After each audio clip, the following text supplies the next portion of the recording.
Hey everybody, welcome to this week's podcast. I'm going to start out with a segment that I missed from last week, which is super embarrassing because I'm really excited about this. I am very excited to announce that I will be joining Retronauts for a live panel at PAX East. Just over 2 weeks from now, it's Saturday, February 29th from 7 to 8 p.m. in the Bumblebee Theater. And it's so cool that I get to be a part of this. I'm so grateful for it. I've been a fan of the podcast since I was first told about it a while back, and I gotten to know Jeremy and Benj a little bit. So it's going to be really amazing for me to be part of this. I'm just so excited and so appreciative of all of it. And I'm really excited to hang out at PAX as well. I've never been to PAX before. I got a 4-day pass, so I'll probably be there later on Thursday and then leave earlier on Sunday. But I'll try to be there for as much of it as I can, and I really want to meet as many of you as I can because I always have such an unbelievably good time at these things. It's just, I know I sound like a broken record, and I'm sorry if I'm annoying about this stuff, but there's so much positivity and so much awesomeness at all of these expos and all of the local events I go to too. Even the New York fighting scene events, if you walk in, like sometimes you get that feeling like, oh, are things about to pop off? And you realize like, yes, there's some awesome matches going on, and there's a really cool final happening right now, and it's all the best of positivity with all the right kind of tension. I love that stuff. It's just everybody's, it's just a bunch of happy filled with video games and video game related people. This is the best way to describe it. So if you're going to be there, please look for me. If you see me, please come over and say hi. I really do love meeting everybody. If you've never been to one of these live events before, I could only imagine what you might think goes on, especially if you're somebody that is social online and participates in comments and in online communities and stuff, because comments get toxic so quickly and there's so much drama and lies and rivalries, and it's not like that at all in person. These things draw the exact opposite of the troll crowd. So I just really want to reassure everybody that, while I can't predict the future, every one of these things I've been to has been just a wonderful, uplifting experience. Everybody seems to always have fun. You get to see new stuff, buy a bunch of stuff that you've always wanted that, you probably don't need, but here, look, it's, I just found it here. I never saw it before. That's certainly what I do. I made a couple, I'm definitely only going to spend X amount at these, and then I'll run into something that I've always wanted, and it's usually 3 times the price, and there's a good deal on it. So I don't know. I'll stop rambling. I just am very excited to be a part of something that Retronauts is doing. I'm being excited to go back to all of the trade shows and the expos this year. I haven't scheduled anything else for 2020, but I hope to, because I really do enjoy these live events so much, and I really like meeting all of you. So please come and find me at PAX. I'll try to be there as much as I can. An English translation of the Saturn version of Grandia is still underway.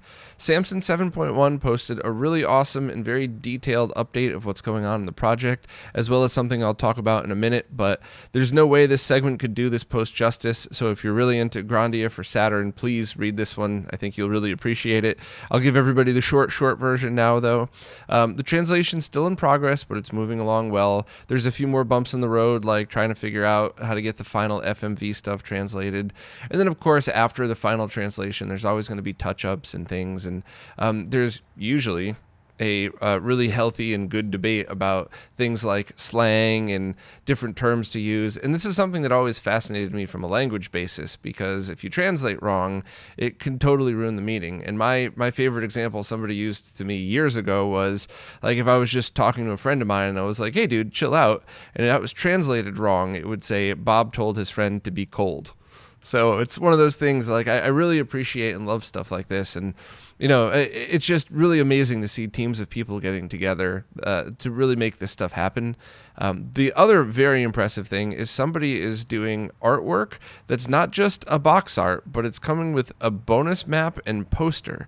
So if you buy this aftermarket case and stuff like that, you're going to end up with stuff that's really just, it's going to feel like a brand new factory box set of things.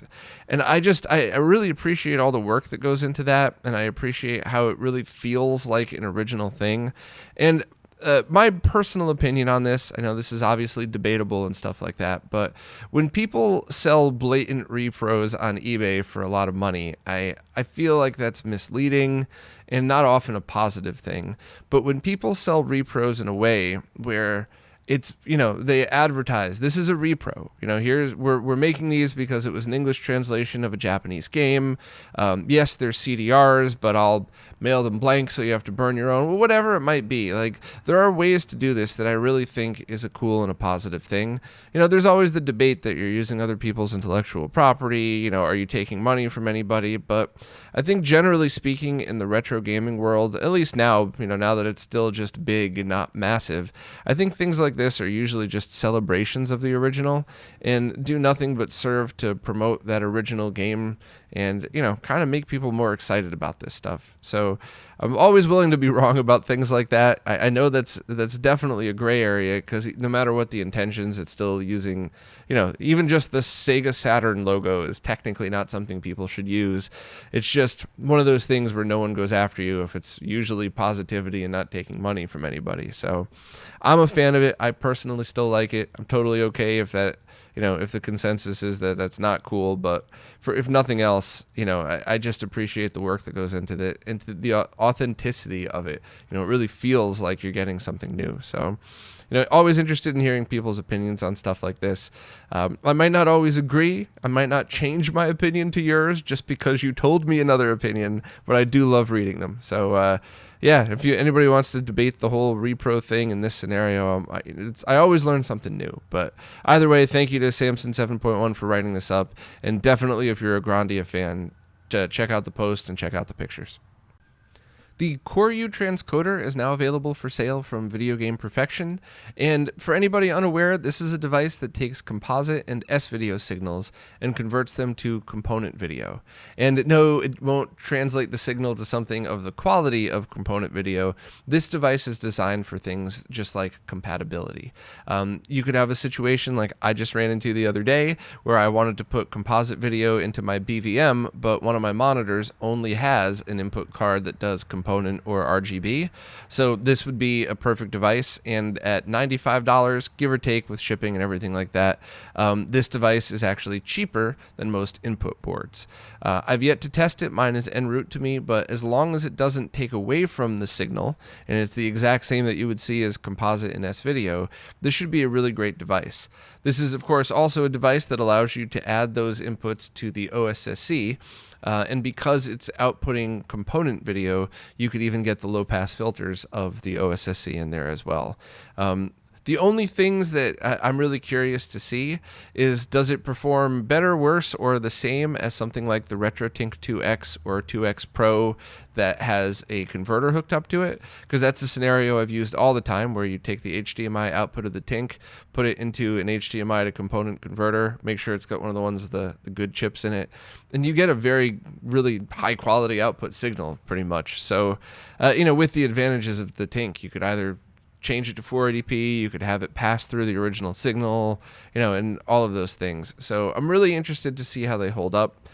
Even if they're absolutely identical to each other, there's still a scenario in which the Koryuu might be better because you could just skip one extra part. As always, I'm thrilled when there's choices. I love when there's holes in the market filled. And while I don't think this is a device that every gamer that's ever lived needs to buy, it's one that if you need it, the moment I said the Koryuu transcoder, if you listen to the podcast, you probably already jumped on the website and ordered it. So just wanted to be thorough to keep everybody else in the loop and add perspective. But yeah, it's a niche device that definitely serves a great purpose. So I'll put it through its paces when it arrives. And either way, if you're interested, order yours right now. Analogue has just selling their cartridge adapters for the Mega SG that allow Game Gear carts, Sega My Cards, and Mark III or SG-1000 cartridges to be used through the Mega SG. I ordered these. They came out to about $70, including shipping, which means if you're closer to wherever they ship from, it should be a little less. If you're in Australia, it's probably more than a car.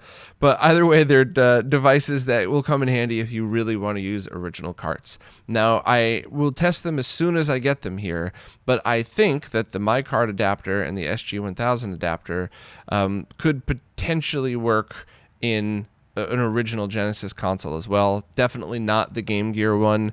But even if they don't, it's still, their device is designed to use these carts on your Analogue Mega SG, and I'm sure they'll work fine. I'm just, I want to give it a try myself, see what other uses I have for them. But as weird as this sounds, as much as I love using ROM carts, as much as I predominantly use ROM carts, there are times where it just feels different using my original cartridge. And I know it's psychological. I know there's zero difference to it. But, that's where nostalgia comes into play for me. The games themselves and gaming on a good quality CRT is just how I prefer to play the games, and some of the games I prefer to play. There's no nostalgia in there usually at all. But if I feel the need to take out a cartridge, then usually that's the part of it that I want to, or experiencing something that I've never experienced before. I didn't have an SG-1000 growing up. I just had a basic Master System, so it'd be kind of neat to use those carts that I've collected over the years. But anyway, pretty neat devices. I'm glad they got these out. Definitely better late than never. And that's 2 for Analogue this week. That's in the same week they released the pre-orders for the DAC and the Mega SG cartridge adapters. So they're really moving. Hopefully that means the Analogue Pocket will be coming sooner rather than later. The Neo BIOS Masta VMCs are back in stock, and this is a pretty interesting device that I didn't even really understand fully until just recently. So I'll give everybody a quick rundown in case you're unaware. But these are devices designed for MVS motherboards, so the Neo Geo arcade boards. And they originally started out as just a much easier way to interface a UniBIOS chip onto it. So unlike other revisions or other BIOSes for other types of consoles, you don't just replace the chip. You have to adapt a larger chip to a smaller footprint. And for a while there, that meant soldering like 50 pins individually to the outsides of a different chip. So it was not a clean installation at all. And this device allows you to basically just slot over the 6800 or 68K chip that's there, and then put a BIOS chip in there, and that's it. You just have to disable the onboard BIOS, and it takes care of everything for you. So the original board is totally awesome for people that just want a much easier way. I don't want to say very easy because you still have to lift some pins, and Neo Geo motherboards can be iffy with that, but a much easier way to add a UniBIOS. But the BIOS Masta VMC adds a second feature on top of it. That allows you to have your save game files stored right on the chip that's there. And it's pretty interesting for later model Neo Geo motherboards because they don't have an easy way to add memory card support. So because I'm weird, I would prefer just having, a standard memory card. Actually, the same ones that Brian also sells, the cards that I talked about a while back, because I just think it's neat to have a device that has everything on there. But your only other choice with those are to hand wire an adapter, which probably would take forever, or to use something like this. Now, one thing that I didn't realize up until now is due to the way that the MVS creates their saves, it's not like an AES. The home versions of the Neo Geo can have all of your save games stored on a ROM cart. So if you have the Neo SD or the Darksoft cart, you could have your save games there and not worry about this at all. But on an MVS, due to a very complicated explanation that's a little bit over my head, that's not how it works, and you'd have to interface with something like this. So this is the easiest solution by far at the moment to get saves on an MVS that didn't normally support the card slots. The MV1B and Cs are usually the ones people tend to consoleize, so this is generally going to be used towards those. It's a pretty decent compatibility list, though. It also is compatible with the MV1A and the MV1FC. The only question I have about this, which I will find out by this time next week, is do you require the UniBIOS in order to have this product work? Can you just drop it over the 68K and not add one? And I'm going to try it and find out anyway. And I imagine a lot of people might be like, why wouldn't you want the UniBIOS? It's amazing. The only reason I wouldn't want it is because I predominantly use ROM carts in my Neo Geo setup. And every other feature except saving that I personally use is something that's already a part of these ROM carts. In-game pause is probably the only one that I would really appreciate that the UniBIOS has. But overall, I don't use those features. But for me personally, I used some of the settings on the ROM cart. Now, I'm sure there's a bunch of Neo Geo gamers that are rolling their eyes at me right now going, but what about this? What about that? I just mean the way I play Neo Geo games. There is no right or wrong way. I just suggest as a basic rule, if you use original carts, the UniBIOS is definitely the way to go. If you use predominantly ROM carts or multi-carts, and be careful because some of those out there are still really dangerous. The Neo Geo X-in-1 multi-carts, some of them I've seen recently even were pretty bad, but even those have issues with the UniBIOS, and it's not a problem with the UniBIOS, it's a problem with those 161-in-1 carts. So as far as I know, there aren't problems at all with UniBIOS in the regular ROM carts, the quality ones. It's just redundant in some cases. So I guess back to what I probably should have just said if you already know what this is. Neos BIOS Mastas are back in stock. They're fairly priced. I think they're $40-something. And they're used for having virtual memory saves as well as adding the UniBIOS to a bunch of different MVS motherboard revisions. Dan and Christoph have just shown captures of their PS1 HDMI solution, and it's looking pretty awesome. For anybody unaware, this is a digital-to-digital internal HDMI mod for the PlayStation 1 that allows for all of the original resolutions to be output up to 960p and then 1080p in a window. And they're looking to add a bunch of cool features, including smoothing filters such as HQ2X and possibly even HQ4X. And that's one of those things where, it's all preference, but my personal opinion is that on 2D games, they look terrible, and on 3D games, those filters look awesome in most cases. So, it's very cool to see the progress of this start to progress. They're also working on different de-interlacing methods, such as motion adaptive. Weave interlaced modes are shown in this current video. I'm also really interested to see how it handles resolution switches. That's the number one complaint and problem I hear from streamers all the time, as well as just people that want to play on flat screens and have to go into menus, and every time they enter a menu, their TV has to switch a resolution. So exciting project. They're going to finish this one up, make sure that one's worked out, and then switch to PS2. So very exciting for the PlayStation world for people that want HDMI output. And also, I don't remember if I mentioned this last time, but I believe in the progress of this project, installing this could also potentially add PS-knee support, which is basically like mod chip support as well. So installing this would be a really feature-packed thing, and I'm excited to try it out. So I'll keep everybody updated when there's major progress, and hopefully I'll get one to try and really put it through its paces. Last week, Smoke Monster posted an article about how to add a reverse polarity protection diode to an Atari Jaguar to prevent people from plugging in the wrong PSU and killing the Jaguar. This week, he followed up with a same type of guide on how to add the same protection to a Jaguar CD, but it is a bit more complex. Last week, the original Jaguar article said to just remove one leg of one component and add a diode in line with that, and that's pretty much it, whereas this one involves cutting a trace.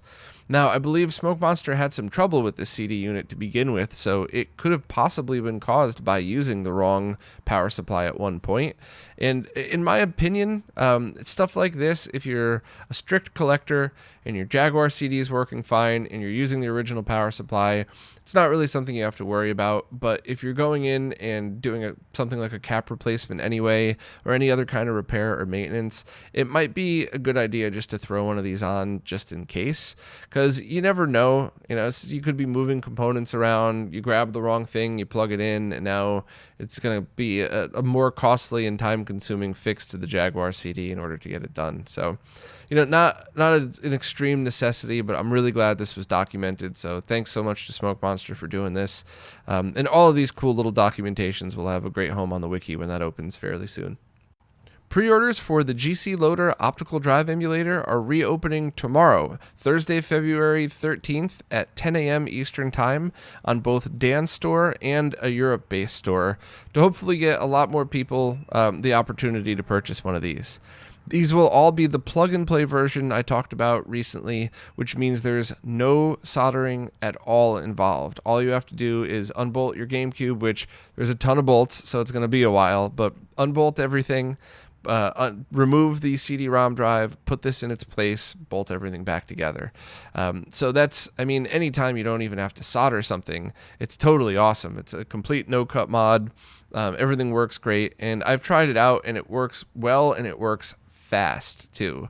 So I kind of wasn't sure if I needed one because my predominant use of GameCube is for the Game Boy interface software, but I occasionally do play originals on that and not on my Wii. And in this case, it loads fast, it's easy to get to, and I even have the 3D print tray from Greg from Laser Bear, so it has the SD extension so that you could just flip the top open and it's right there. You don't have to reach your hand in. So I think all are absolutely awesome. Definitely check out this post as well as the other one that includes everything that you'd need to know. And if you're looking for one of these and you don't get it Thursday, there will be continuous pre-orders, just like Dan's done with the DC HDMI, but there will be a cutoff. So, X amount of units are available Thursday. When those sell out, it's cut off. Get those shipped, open up another set of pre-orders.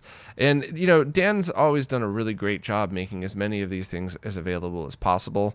And it's just, it's my opinion that we have to remember that small projects like this for niche markets can't be treated like something like Apple or Samsung would do. You can't just roll out 10,000 of these things, hope everybody could buy them and then somehow be able to ship and support 10,000 all at once. So the fact that that it's done in batches like this, but continuous batches, meaning eventually everybody that wants one will get one. And, you're not going to have to wait years like certain other products that a lot of us have been waiting for. But, it is still going to be a pre-order wait type of situation. So I think it's totally fair and awesome that we have access to all this stuff now. But if you're really itching to get yours, Thursday, 10 a.m. Eastern Time. I've been getting a lot of questions on Twitter and in the YouTube comments recently about how the Analogue DAC might work with multiple analog consoles or how the analog console would work with multiple targets. And I wanted to put it to the test, so I tested it in a few different scenarios. First, if you have one console like the Mega SG and you're trying to use it on both a flat screen and through the DAC into like an RGB monitor or regular CRT, a mechanical switch would work perfect for that.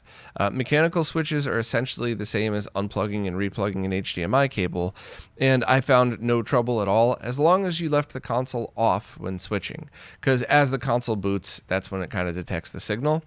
I didn't really get a chance for matrix switches or dual output HDMI switch testings, but I don't think it would work very well in most cases. But if that's your target with a mechanical switch, awesome. The opposite though, if you have a bunch of analog consoles, so at the moment it's only the Mega SG and the Super NT, but I have a feeling they'll be coming out with a few more soon, and hopefully all of them will be compatible with the DAC.